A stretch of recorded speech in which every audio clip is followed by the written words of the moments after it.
creation, Итак, при сотворении we know that God did create.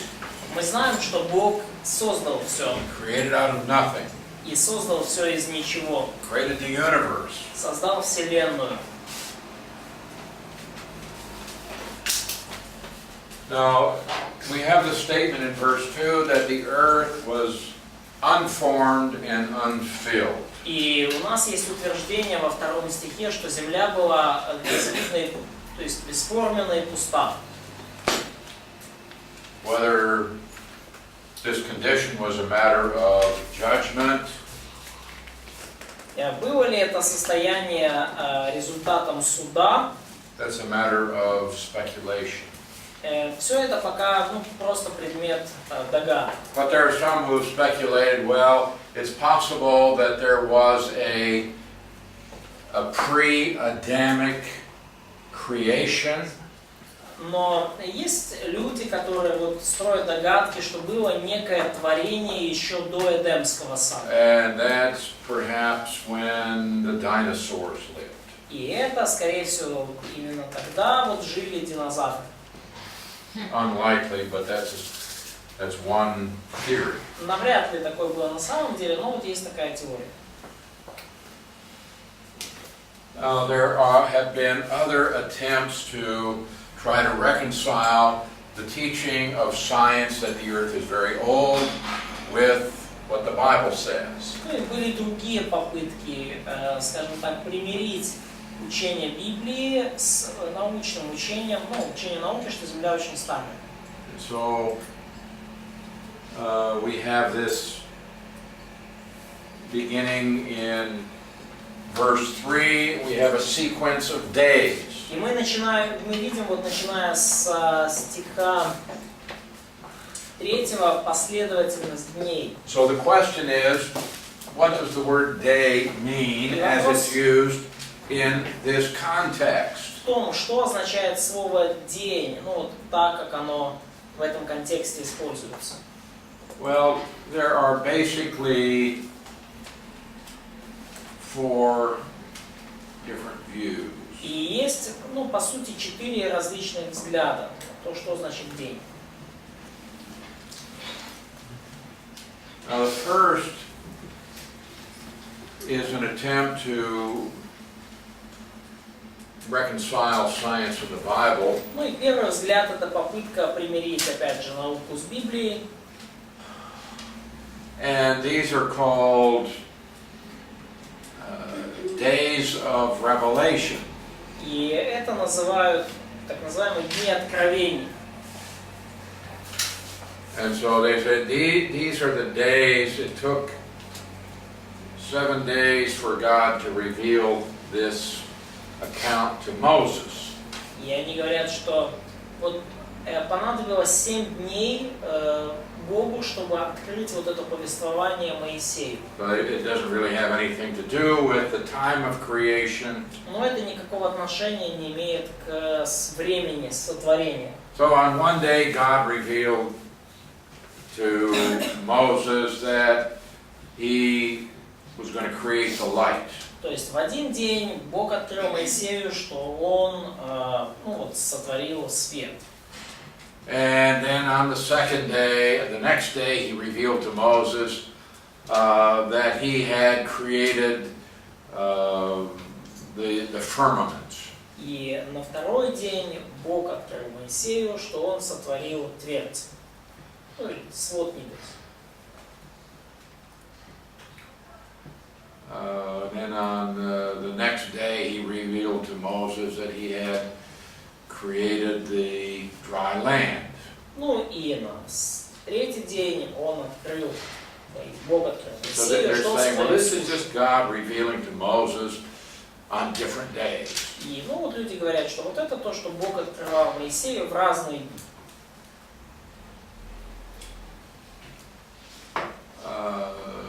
Not a very likely interpretation. Не то, чтобы очень уж вероятное толкование. Secondly, there are those who say the word day is used for a long period of time. И вторая точка зрения это то, что слово «день» используется для обозначения длинного промежутка времени. For example, Ну, например, we have the expression "the day of the Lord." есть у нас такая фраза вот в Библии «День Господь». And as we study this phrase in the Old Testament, we see that this could be an extended period of time. Когда мы изучаем эту фразу в Ветхом Завете, мы понимаем, что это может быть достаточно продолжительный период времени. So some have said, no, the word day, when it's used in Genesis, refers to long geological periods. И люди говорят, что вот слово «день», когда используется в книге «Бытие», обозначает очень длинный геологический период. So that each of these days could be millions of years. И каждый из этих дней мог занимать миллионы лет. The third interpretation is that the days are solar days, like we have, 24 hours. 24 hours. И третье толкование в том, что дни это как раз таки наши обычные дни 24 часа. But that there are long periods of time between the days. Но что между этими днями были длинные промежутки времени. So what this says is that you have literal 24-hour days. То есть о чем здесь говорится? Да, у вас есть буквальные дни, 24 часа в них. But you might have a long time until the next day. Но у вас может быть очень длинный период времени до следующего дня. When God's not doing anything with regard to this creation. Ну и в это время Бог особо ничего не делает в отношении своего творения.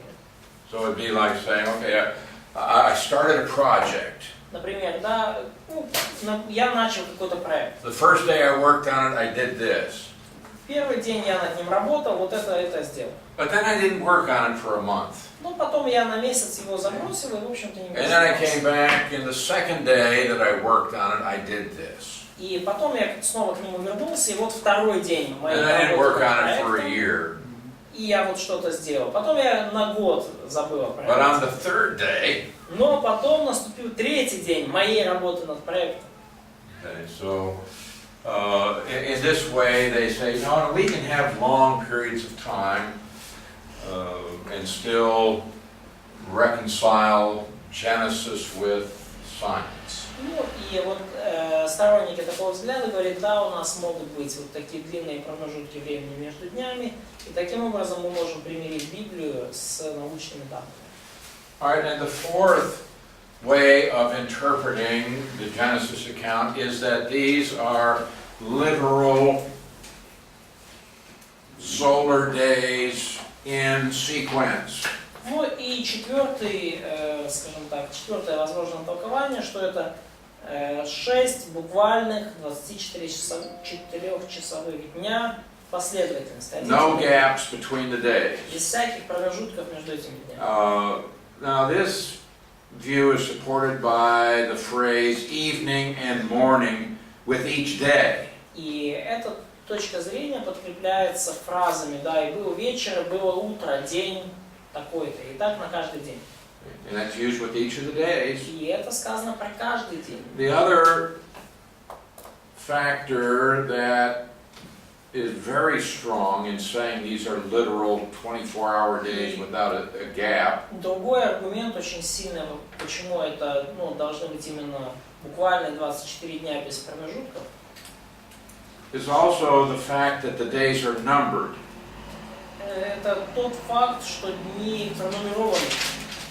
And every place else in the Old Testament, if you have a number on a day, it always means a literal 24-hour day. И во всех других местах, когда вы видите там, пронумерованный день, то есть день номер такой-то, то всегда обозначается именно 24-часовой день. Буквально. First day, second day, third day. Первый день, второй день, третий день.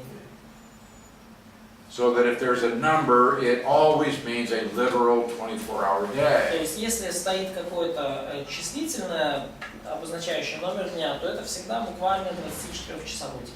So, in this view, the earth as we know it is quite young. И с этой точки зрения Земля, такая, как мы ее знаем, она довольно молода. So people may talk about the young earth theory or the old earth И theory. потому люди могут использовать вот эти термины теория молодой Земли и теория старой Земли.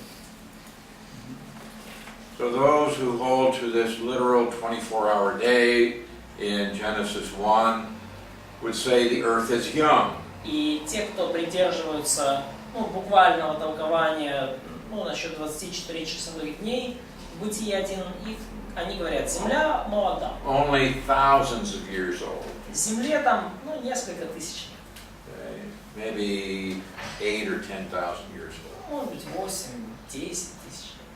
Others who hold to the gap or the each day equals an age, they would say, no, the earth is old. И другие, которые придерживаются теории пробелов между днями или того, что дни это большие эпохи, они говорят, не-не-не, Земля, она очень-очень старая. Там уже еще миллион. But we find that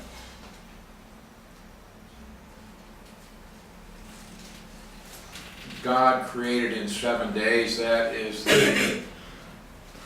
the clear teaching of Scripture. Мы видим, что учение о том, что Бог сотворил землю за 7 дней, совершенно в Писании ясно и очевидно. In numerous places we find the statement that God created in 7 days. И многократно мы видим в Писании это утверждение, что Бог сотворил землю за 7 дней. How do we explain the fossils and the dinosaurs and all the rest? Но вопрос в том, как же нам объяснить все эти окаменелости, динозавров и прочее, прочее. Man lived to be many hundreds of years old before the flood. Мы знаем, что люди жили много сотен лет до потопа. No reason to believe that animals at that time could not live hundreds of years.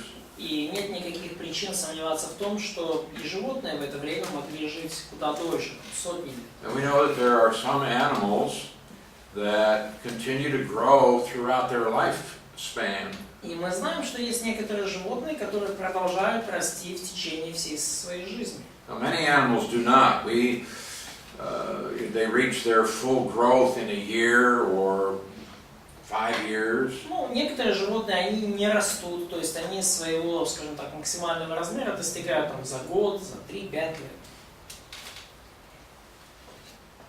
Some people continue to grow physically until they're in their 20s. Некоторые люди, некоторые, почти все люди продолжают расти физически до тех пор, пока им 20 не стукнет. I mean, some have reached their full height when they're 13. А кто-то достигает своего полного роста уже в 13 лет. But there are some animals Но есть некоторые животные, that the longer they live, the larger they grow. которые чем дольше живут, тем больше растут. Черепаха. Like turtle. Reptiles, Многие some amphibians, пресмыкающиеся, некоторые амфибии. and it could be the same with dinosaurs. И то же самое, в принципе, могло бы случиться и с динозаврами.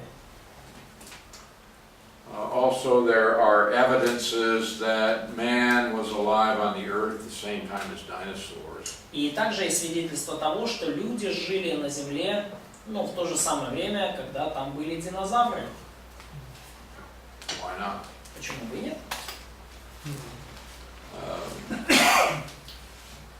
But that animal on the ark, God preserved two of each kind. Но животных в ковчеге Бог сохранил парами. Каждый парень. Doesn't say he had to have two of every kind of dog or cat. Ну, не сказано, что там было, ну, как бы по две особи там котов или собак. But two dogs, two cats. Ну, было, короче, там две кошки, две собаки. Нет, кошка и кот. Ну, кошка и кот, а я... So, and the flood could account for the various strata. It could account for the fossils. И... So, Because of the the flood can explain all of the things that we see in geology. И именно потопом можно объяснить вот все эти вещи, которые мы видим в геологии, все эти слои, и также появление различных окаменелостей. So what we see in Genesis 1 and then in Genesis 2, И что мы видим в Бытии 1 и потом в Бытии 2? God creates. Undoubtedly there was the appearance of age. И Бог создает нечто, и очевидно, что оно уже выглядит сразу при сотворении как уже как бы, имеющее определенный возраст. Now, how much he did this, I don't know, but obviously he did it in some instances, the appearance of age. Как часто Бог создавал нечто уже как бы имеющее определенный возраст, мы не знаем, но мы очевидно видим, что несколько раз он это точно сделал. So we have many statements in Scripture that God is the creator. И вот у нас есть несколько утверждений в Писании о том, что Бог есть Творец. And that man is the special and unique creation of God. А человек – особое и уникальное творение Божие. So we want to look at man as God created him. И мы хотим сейчас рассмотреть человека, каким Бог его сотворил. Man is made up of various parts. И человек сотворен из нескольких частей. Something I want to ask the evolutionists. Это нечто, о чем я бы хотел спросить эволюционистов. If man is here as a result of evolution, И если человек появился здесь на Земле как результат эволюции, it must mean that the male and the female both evolved at the same time. это значит, что мужчины и женщины эволюционировали оба одновременно. Remember we saw that huge number yesterday? Вы помните, да, это огромное число, которое мы видели вчера. And that's just for a simple cell. И это всего лишь для маленькой клетки. Well, what's the chance that this would evolve into something as complex as the human body? Но каковы шансы на то, что вот эта маленькая клетка эволюционирует в нечто настолько сложное, как человеческое тело? But to have the human race, we'd have to have the evolution of a male and a female at the same time. Но для того, чтобы появилось человечество, нам нужно, чтобы мужчина и женщина эволюционировали одновременно. In the same place. В одном и том же месте. To think we evolved is so ludicrous. Идея о том, что мы появились в результате эволюции, настолько смехотворна. Okay, we know that man is material and immaterial. И мы знаем, что в человеке есть и материальная составляющая, и нематериальная. We have a physical body. У нас есть физическое тело. And then we have some spiritual part. И у нас также есть определенная духовная часть. Now the Bible indicates that both parts are a result of God's creative activity. И Библия показывает нам, что обе части это результат божественной творческой деятельности. So God says let us create man in our image, И Бог сказал, сотворим человека по образу нашему, in our likeness, по подобию нашему. and so he did that. И так и получилось, он это сделал. So we need to talk about this image of God. И нам нужно поговорить об этом образе Божьем.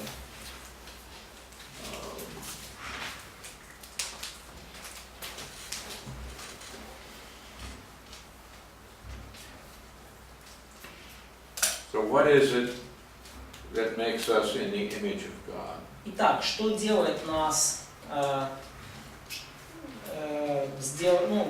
что в нас именно имеет в себе образ Божий? And is this different from being made in His likeness? И несет в себе образ Божий. И чем это быть сотворенным по образу Божьему отличается от быть сотворенными по подобию Божьему?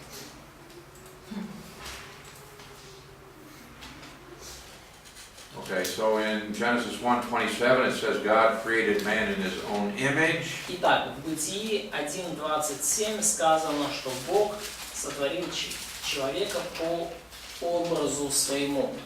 And then it says in Genesis 5:1, И далее в Бытии 5:1 in the day that God created man, He made him in the likeness of God. сказано, что вот когда Бог сотворил человека, по подобию Божию создал его. Now we have two different Hebrew words for image and likeness. И у нас есть два различных еврейских слова для образа и подобия. Бытие 5:1. Now, are these synonymous terms? Итак, эти слова синонимы. Is there a distinction? Есть ли какое-то между ними различие? Okay, Ryrie had a discussion of that. И Райри этот вопрос, скажем так, обсудил в своей книге. What did he say? Что он сказал?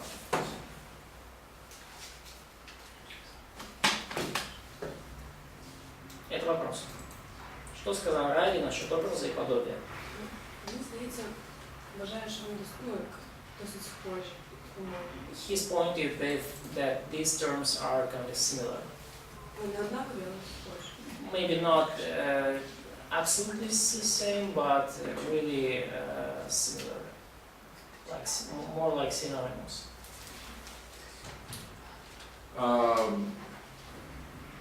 Yeah, he says that there are some people who have tried to make a distinction Он говорит, between the two words, что были люди, которые пытались провести какое-то различие между этими двумя словами, but it's very difficult to prove this. но очень трудно на самом деле это доказать, что слова различаются.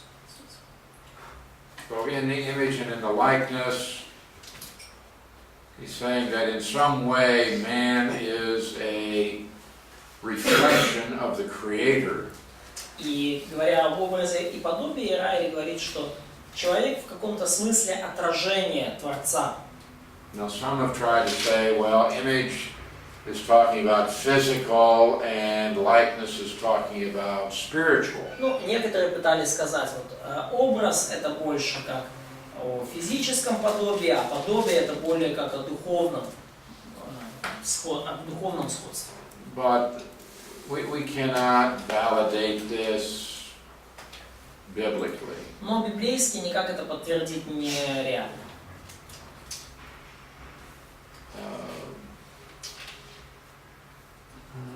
All right, in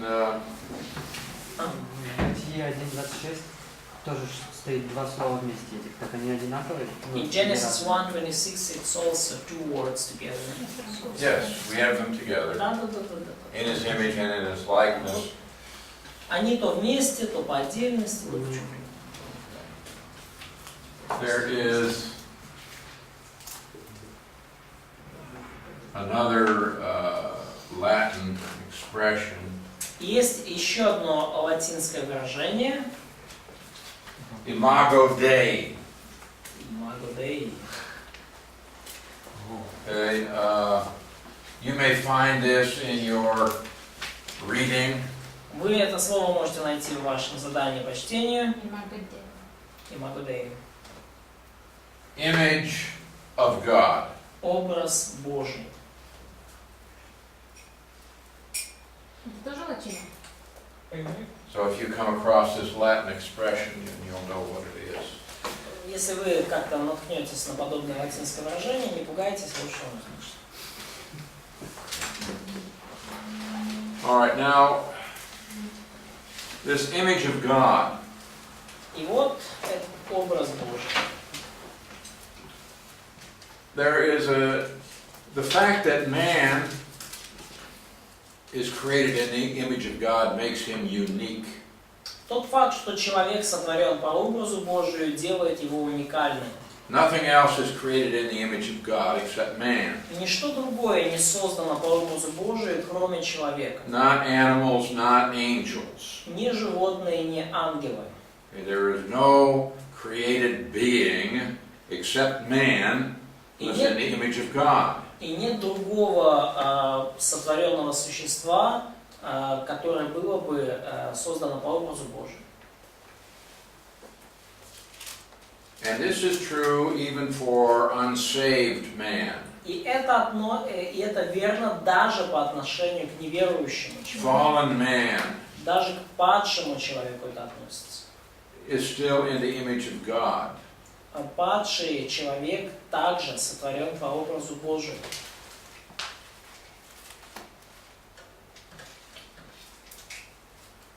So,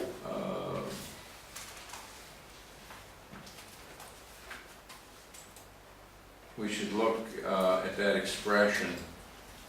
И нам нужно внимательно рассмотреть вот это выражение. For example, in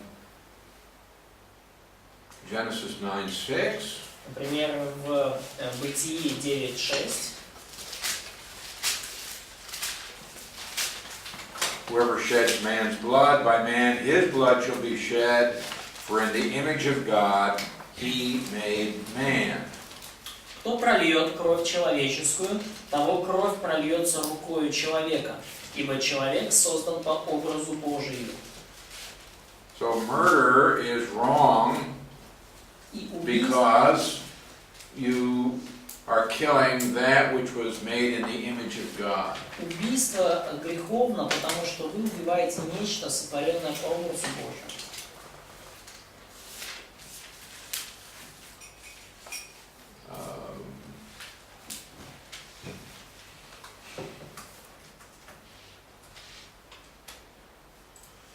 In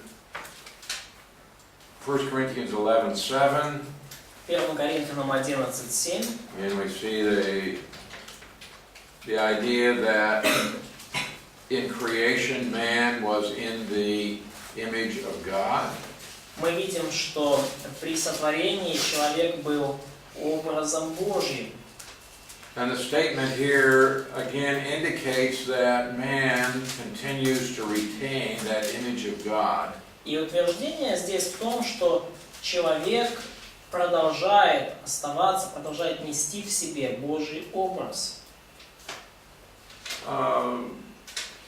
In James 3:9, В Иакова 3:9 it says we should not be cursing other people because they were made in the image of God. сказано, что мы не должны проклинать других людей, поскольку они сотворены по подобию Божию.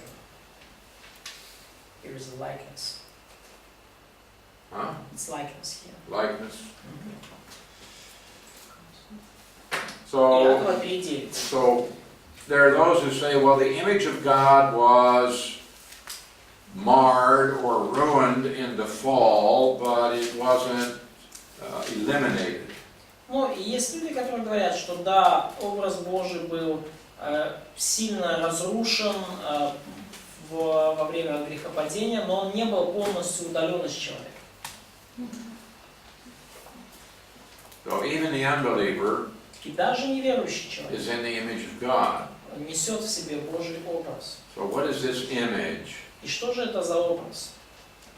Well, there are some who say it's physical, Ну, некоторые говорят, ну, это подразумевается здесь физический образ, and somehow our human bodies are a reflection of the form of God. и каким-то образом наши человеческие тела отражают форму Бога.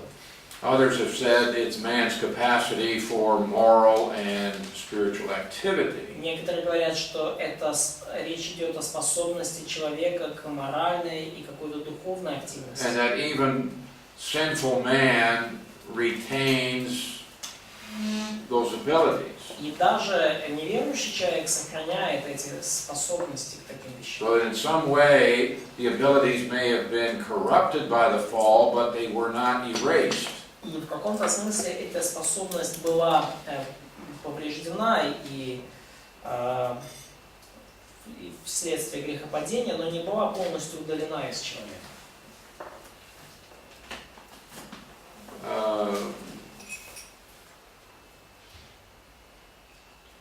So we have the image of God is probably not physical, Ну и похоже, что вот образ Божий, когда говорится об образе Божьем, речь идет все же не о физическом подобии, but in some way the parts of our physical body are analogous to something in God. но каким-то образом части нашего физического тела какие-то имеют аналогии с Богом. God created us this way so that we might have some concept of what God does. Бог сотворил нас подобным образом, чтобы у нас была какая-то концепция, какое-то представление о том, что Бог делает. We talk about the arm of God, the hand of God, the finger of God. Часто говорим, например, о деснице Божьей, о руке Божьей, о персте, пальце Божьи. Well, how can we understand what God does if we can't talk about Him in human terms? И как же нам понять, что делает Бог, если мы не будем говорить о нем в каких-то человеческих, понятных нам терминах? Антропоморфизм. Anthropomorphism, fancy word that means we describe God in human terms. Ну, антропоморфизм, такое модное словечко, оно говорит о том, что мы часто описываем Бога в человеческих терминах. But perhaps better than describing God in human terms, Но, наверное, все же намного лучше, чем описывать Бога в человеческих терминах. that we ought to describe man in divine terms. Намного лучше описать человека божественными терминами. So does God have hands? То есть, есть ли у Бога руки? Well, probably not like this. Ну, скорее всего, не такие вот, как наши. But God performs works Но Бог совершает определенные дела with his hands. своей рукой. So it's very possible God has hands, but not in the same way that we can comprehend. Ну, возможно, конечно, у Бога есть какие-то руки, но, наверное, все же не так они выглядят, чтобы мы могли это But we воспринять. have hands and we understand what they do. Но у нас есть руки, и мы понимаем, что они делают. So if we talk about God having hands, we can understand it's trying to tell us that God has the ability to do things. И когда нам говорится в Библии, что у Бога там есть рука, и говорится о руке Божьей, то имеется в виду, что Бог способен нечто делать.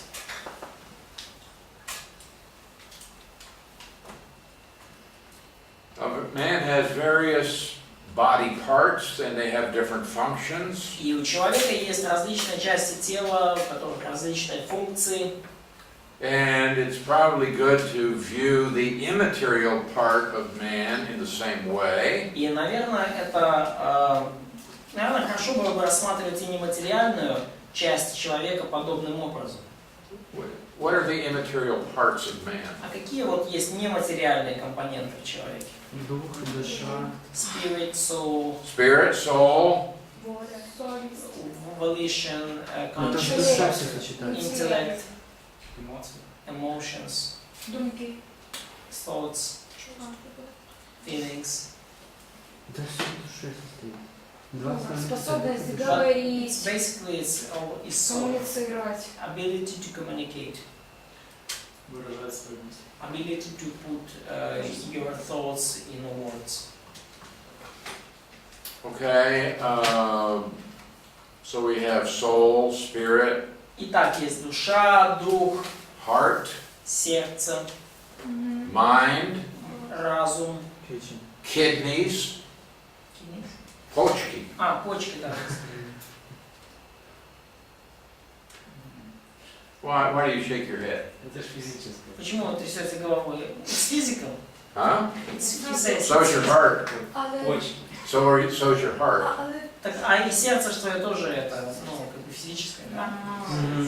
але в Біблії, Ага. в Біблії, як про нирки говориться, про розум людини говорять, так? Про нирки? Так. Про серце просто. Ні, і про Ні, нирки серце. теж є щось Нирки, таке. як життя. But does Bible say something about kidneys? Probably it's written somewhere. Oh, yes. О, да. Ой, For example, Например, well, I don't know, you don't have it here.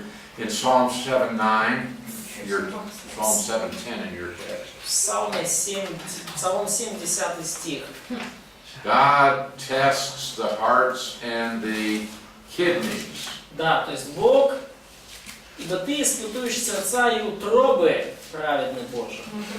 А утробы это как раз таки буквально почки. Да? Это как то? В английском, да. Ну, Стронг говорит почки или А в внутренности. нас нирки були. Ну, Да. почки. You have what? They have kidneys Okay. in Okay, Как это было? in Russian it's like inner parts. Yeah. Сердце? Надо сразу говорить. In Psalm 16:7 in my text, 15:7 in Псалме yours. 16:7. Probably 15 in yours, huh? Ну, наверное, у вас это 15:7. Okay, in the middle of verse, my reins also instruct me in the night seasons. Ага. Даже ночью учит меня внутренность моя. Okay, again, it's kidneys. Ну и опять же, это почки. So this is where you have to get up in the middle of the night and go to the bathroom, right? Это вот когда вы среди ночи поднимаетесь и идете в кабинет. I don't think so. Президенції.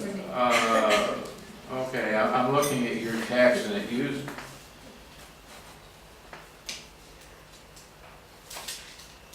Я думаю, когда Now here you have a different word. I don't know. Isaiah 11:5. Исайя 11:5.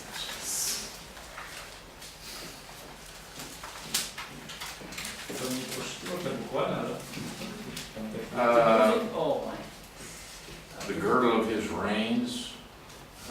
about his loins. Yeah. Okay, I don't know. It's like middle part. Okay.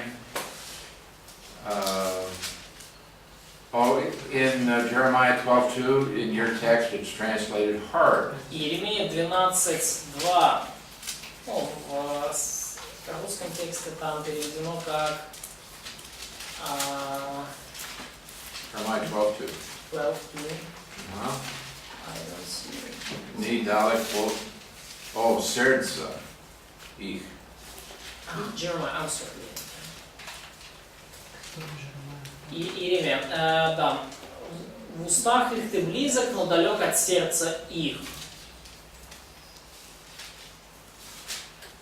Ну вот сердце это тоже почки. Тоже почки стоїть? Ну, почки или внутренности. Yeah. Так, в оригіналі великих нерв. So what do you have in Heart. Що? 12:2. Иеремия.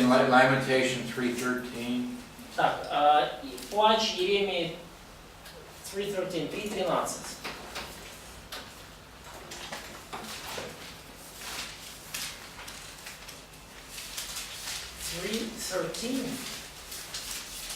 Yeah. Lamentation. Preach. Плач. Watch. Kidneys, yeah. Wait, is that what you had? Kidneys, yeah, literally kidneys. Послал в почки мои стрелы из колченаса. 12, 3:13, да. 13. 3:13. Плач Иеремии. Окей. Не Иеремия, а плач. Okay. Now, let's see. In Revelation, what you have. Revelation 2:23. Ну, вот Откровение 2:23.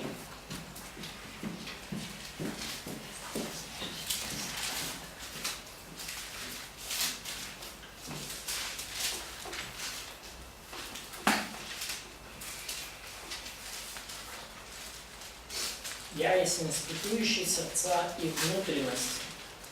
He searches the, okay, brains and the hearts. Yeah, inner parts.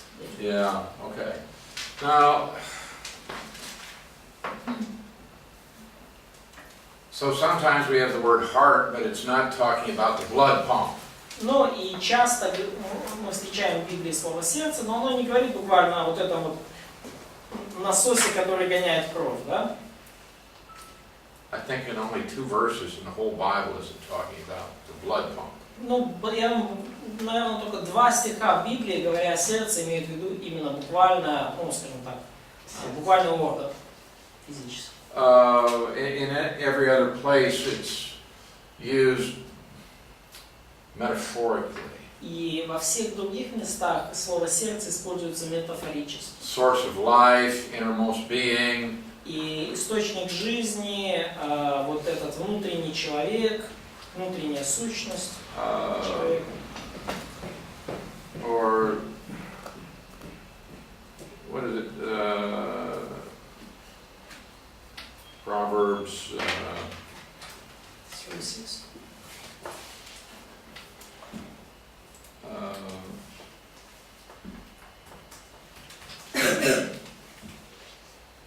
Proverbs 23:7.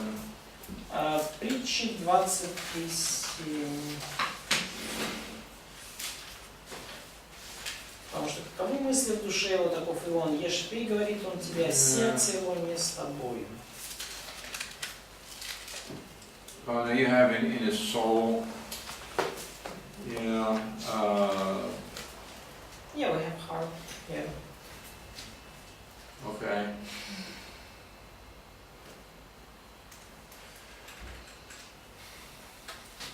Then we have the word guts. Ну и потом у нас вот есть вот это слово внутренности. So that in Philippians 2:1. Например, Филиппийцам 2:1.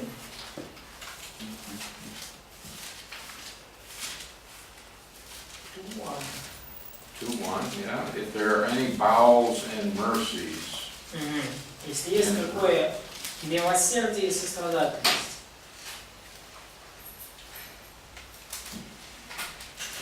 Okay.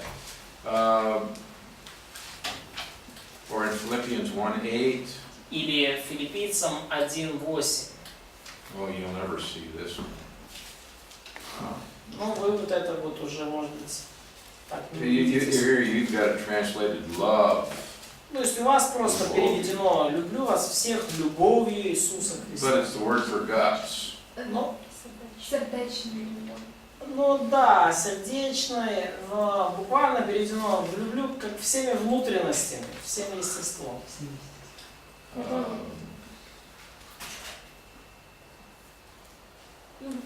Добавлю інтерпретацію. А? Ну, любов ідуть це прописом інтерпретації. Всіма в сердечні Христа Ісуса. Ну, вот слово «любовь» буквально сейчас скажу. So what I'm seeing is that this word often in your text is translated either by love or by heart.